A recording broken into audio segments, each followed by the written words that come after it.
Hinahanap ka ng Klativa. Nagsasalita ka ba ng wikang banyaga? Maaari mo bang isalin ang mga teksto o gusto mo bang itama ang mga ito? Interesado ka ba sa uncensored na pag-uulat? Naghahanap ka ba ng bago, kapani-panabik na hamon? Kung gayon, ang Klativa ay ang tamang lugar para sa iyo.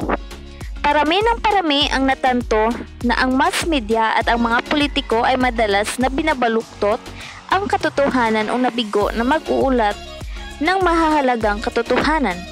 Ang Klativa ay itinatag sa Switzerland at nag-publish ng mga independente at hindi na sensor na mga ulat.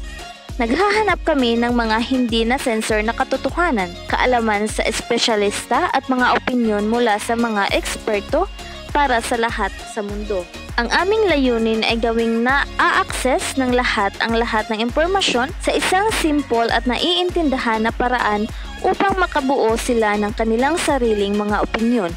Alam mo ba ito, ang Klativa ay isang international na channel na may halos pinakamalaking abot sa mundo. Mahigit 100,000 na tao ang bumibisita sa aming website araw-araw. Karamihan sa kanila ay nakakaintindi ng German, ngunit nawawala pa rin ang mga katulong sa maraming wika. At iyon ang dahilan kung bakit kailangan ka namin. Kung gusto mong tumulong, magpadala ng email at mangyaring irekomenda ang aming istasyon. Ang kalayaan sa impormasyon ay ang susi sa paglagos at isang malayang sangkatauhan.